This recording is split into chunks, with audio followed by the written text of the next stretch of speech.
Hello and welcome to Desert Trippin. Today we're heading out to do a check-in on our good friend Joseph Barrett.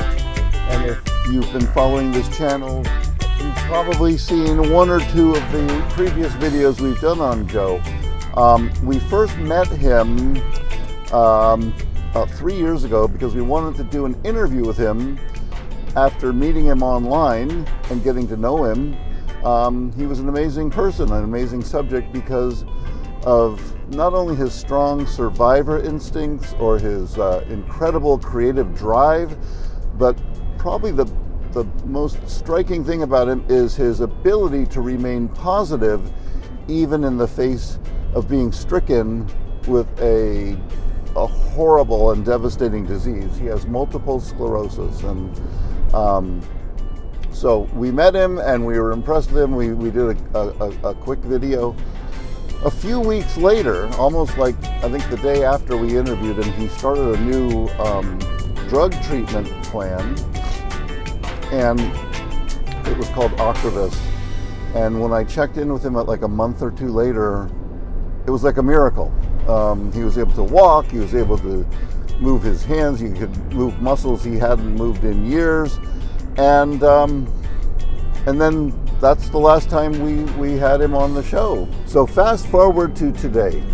A lot has gone down since Joseph Barrett crossed the Mexican border in search of a new life as a disabled documentary filmmaker.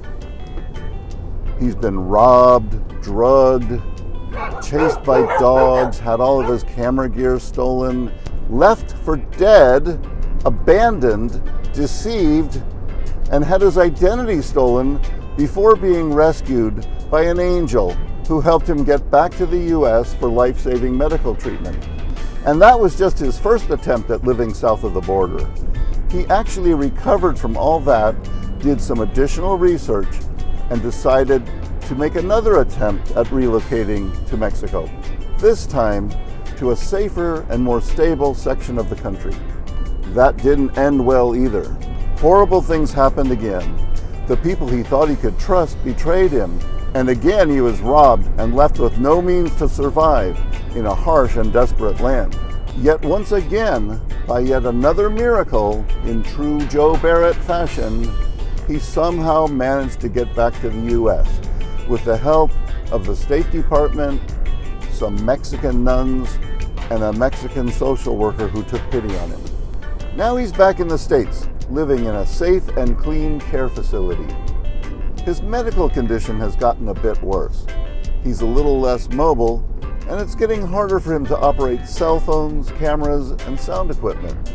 But despite all of his setbacks, he's just as positive today as the day I met him. And we're on our way to go check in on him to see what he's been up to the past year or so, and to see what crazy stuff he's got planned for the future. If I know Joe, it won't be boring. So stick around. It's good to have you along for the ride. Joe Bowie, Desert Trippin', over and out in 3, 2, 1.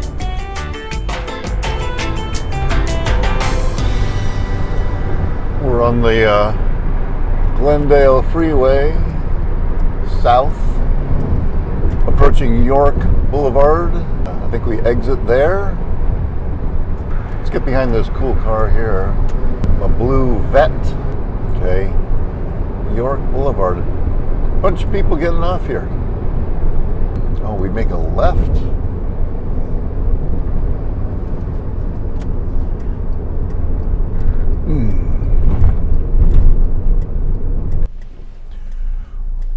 On our way to Joseph Barrett's residence. Okay, well, I think we're gonna go here. I guess we just go straight until they tell me to turn. Some cute houses out here, I'll tell you that. Cute theater there. Cool artsy shit. Very cool artistic little neighborhood here.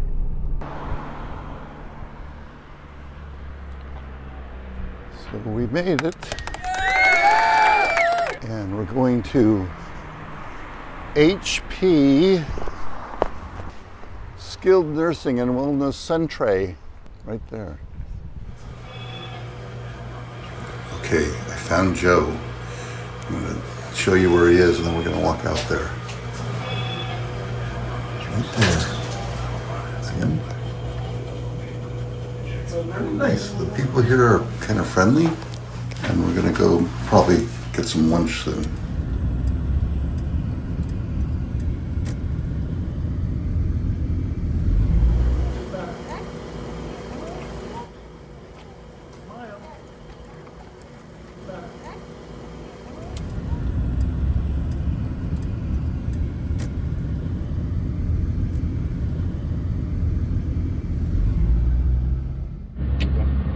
Okay, that's running.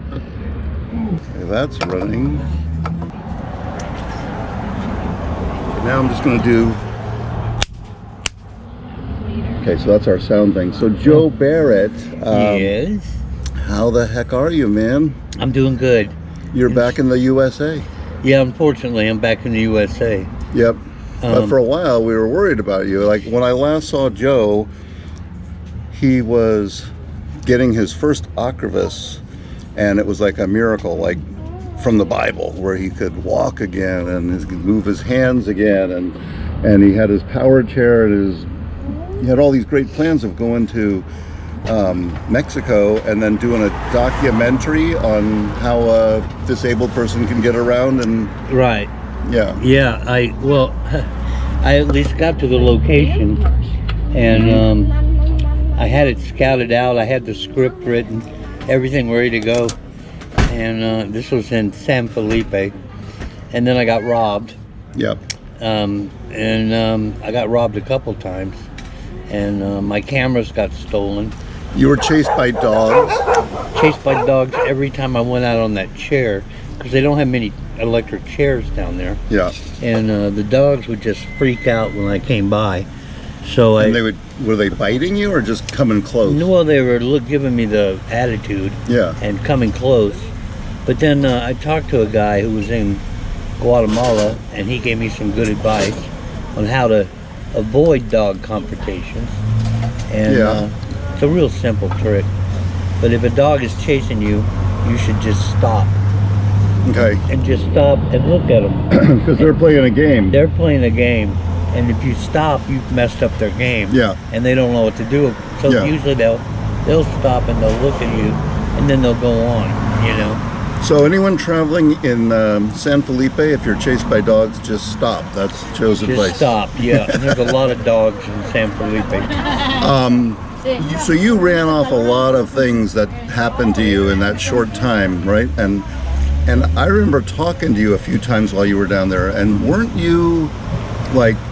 Wasn't there like a home invasion where some Bulgarians got into your house and drugged you for like a week and took all your money? Yeah, they were Hungarians, and they told me they were Hungarian. I don't know. But they came in, they came to my door and told me they were physical therapists that had been sent by my nurse to give me some exercises. I believed it. They came in. And they two or three of them? There was three of them. Yeah. They male or female? Male. Okay. They came in, and I thought we were smoking weed, but turned out it was something else. And they were. Yeah, but what they were giving me was something else. Oh, they told you it was weed, but they gave you something else. Yeah, something else, and I thought it tasted funny. And then what's that weird shit they have now that's in everything? Like cocaine has it in it, and like people, they lace it into all kinds of things. And one kid had one little tiny amount of it and died. Fentanyl. Oh yeah, Fentanyl. No, it wasn't that. Thank God. Yeah. But whatever they gave me, it was a very powerful hallucinogenic. Yeah. And it wasn't like a trippy hallucinogenic. It was a hallucinogenic where my basic reality was altered. So you went into Alice in Wonderland world. Yeah, I didn't even think I was in my apartment. I thought I'd been kidnapped and taken somewhere else in Mexico. And you have no idea how long that was going on? Well, I'm guessing a couple weeks. you know. And they just stayed there and they made themselves a home in your They place. did. They cooked. They they packed up all my cameras right in front of me and took them. There was nothing I could do. I just looked at it. Did they speak Hungarian or English? They spoke Spanish, Okay. and they knew a few words in English. And sometimes they would tell me they're speaking Hungarian, but I can't tell Hungarian from, Thank you. you know, very fast Spanish. Anyways, what happened was my nurse, I guess it was her that did Anna it. Poa. No, this was before Amapola. This was a good nurse, and she, I don't know if she alerted the authorities or something, but one day, the Mexican National Guard came to my door, and these are the guys that wear the mask over their faces. Like ICE. Yeah, they wear those, and they carry big guns, and they came to my door and opened it up, and the people weren't there. They'd been out, but they searched my whole house. And they thought you were one of them. Well, they wanted to make sure I wasn't one of them. So they searched my whole house looking to see if I had drugs, and they couldn't find anything. So then they basically told me I was rescued, and I'm like, I don't know, I didn't know anything. So we just rescued you. And then did you stay in that house? No, no, I didn't. Hard to keep up with you. Like I'm trying to follow along with what's going on with Joe, and I'm worried about him because, you know, he's disabled, you know, Right. and you're in a different country, don't speak the language, limited finances and resources. And when you're telling me these stories, I'm like, holy shit, you get in more trouble than most of my friends that can walk around on. You know, there's something I learned in Mexico, even though I should have learned it in the United States. When you're in a wheelchair and you're disabled, you may as well have a big neon sign on your head that says, "Come rob me." Yeah, Because people know you can't do anything about it. yeah, And they really like to play this game, yeah, you know. Oh, can we help you? Can we help you? yeah. But they're really just sizing you up, Setting you up. setting you up, yeah. We probably have to make it a quick interview. I could talk to you for an hour, but I know the sun is hitting these cameras, and I don't know if we're getting any audio on that one. Yeah. So I'm gonna jump to the end. Like, Okay, the last time I was in Mexico, yeah, I was in the Yucatan Peninsula, at Merida, Merida, beautiful city. and he came back to the U.S. He escaped, and somehow on a Greyhound bus with the help of who's the other girl? Maria or something. Mary. Maria was kind of always there. Yeah. Well, she actually helped you get on the Greyhound bus. She got me to the border. And you were ready. You could have died because you were failing. Your kidneys and all kinds of systems were shutting down on you. You could barely Yeah. sit up. My blood pressure was really low. They had like 5 people carrying him. Like, Yeah. yeah. But Yeah. she got you on a bus, and you came back and somehow made it to a hospital, got fixed up. And what does he do? He goes back to, this time, to a safer spot of Mexico, right? Well, it was Merida, that's where I went. Yeah. And the Yucatan police didn't like me being out in a power chair, so they tricked me into getting into their car, like they were going to take me somewhere nice. Well, they took me to a hospital again. With your power chair? With the power chair, and they put me in a room, a very small room, and they left me there, and there was no idea about how long I'd be there. But I was there at least 2 months, probably. And it was like you were in jail because they thought you were homeless, and they don't allow homeless people on the street, so they wanted to get you off the street, so they kept you against your will. And I think a Mexican nun used to come in. Yeah, the hospital I was in was run by nuns, and she would come and visit me every day. I got along with her pretty good. I'd never met a nun before. And she talked to me. She didn't know any English, but, you know, you learn to communicate. Yeah. And one day an American woman came to see me and said, "You need to get out of here." And I said, "Well, help me." She goes, "I will." And she called the State Department. That's how the State Department got involved. Yep, and they somehow talked to the Mexican government. And they agreed to release me. And so they... To the social worker.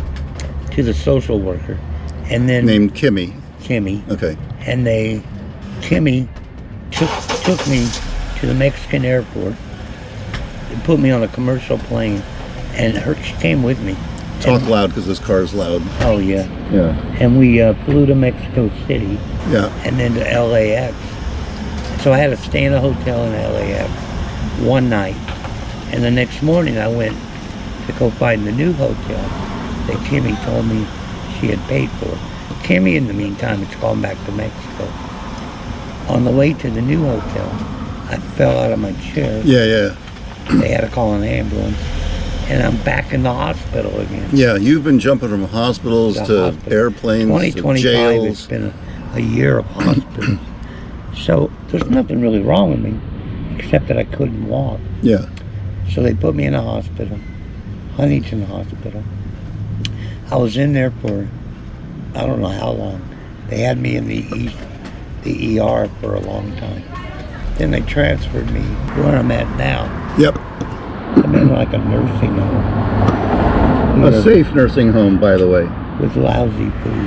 Bad food, but at least you're safe. You don't have to worry about having your throat slit at night when you go to sleep. No, I don't have to worry about that. And I hope to get out of here, hope to be out of here in a month. Yeah. If everything goes as planned. So you get your VA benefits and some Medicaid, and you're trying to save up a little bit so that you can have another adventure? Yeah, I'm ready for another adventure. So, I'm not going to give away... Oh, the wasp went inside the Coke bottle. well, Oh, shit. Anyway, I think you're thinking of Thailand, like maybe... Thailand's very high on the list. Yeah, like what's it, Chiang Mai, maybe? Chiang Mai. My friend Moses said that Chiang Mai is a great city, very affordable, very pleasant, except during the hot season when it's unbearable. But all of Thailand's hot. Yeah. So I just got to get used to that. Well, listen, I don't know which camera to talk into, but my like an idiot, I forgot my connector cable for my microphone, so we're trying to pick up audio off of the cameras. We're outdoors, there's wind blowing, there's cars driving around and people talking. We have no idea. And your batteries are low. The batteries are low, so everything is stacked That one just shut off. Everything is stacked against us, so we'll see how far we got with the interview. It'll be like a little surprise later. Yeah. I'm going to sign off from the interview part right now. Over and out in 3, 2, 1.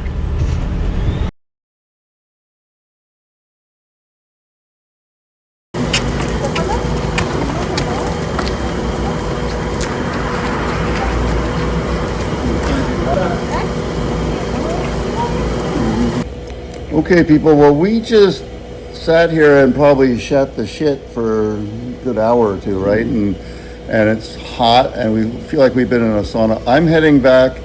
Joe, you're going to be rubbed down by a pretty girl now, right?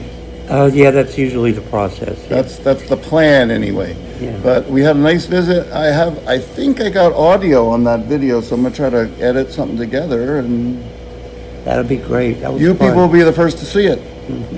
All right, Joe Bowie and Joe Barrett, over and out in 3, 2, 1.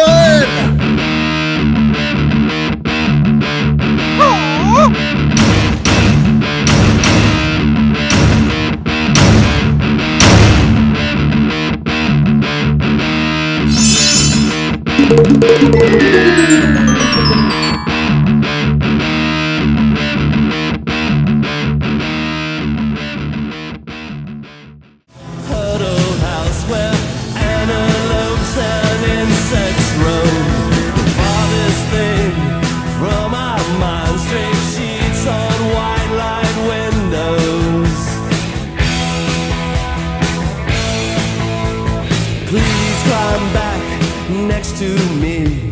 Breakfast, dinner, makeshift bed. How about putting in a pop-top can? You can't lose if you never try. You can't lose if you never try. You can't lose if you never try. Heaven, I must be in heaven this time. Heaven, I must be in heaven this time.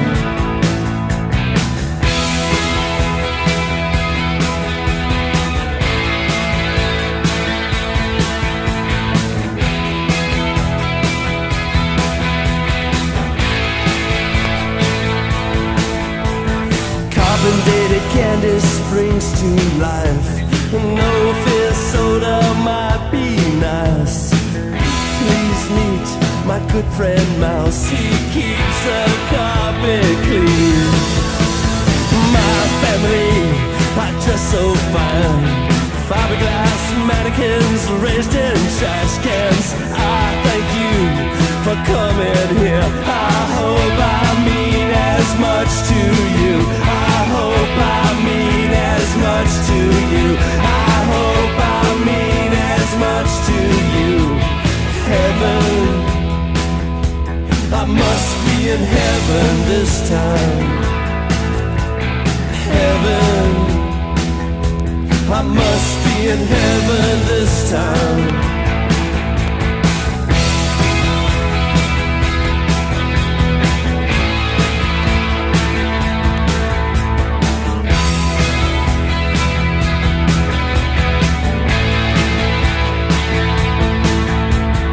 Heaven, I must be in heaven this time. Heaven, I must be in heaven this time. I must be in heaven. I must be in heaven. I must be in heaven. I must be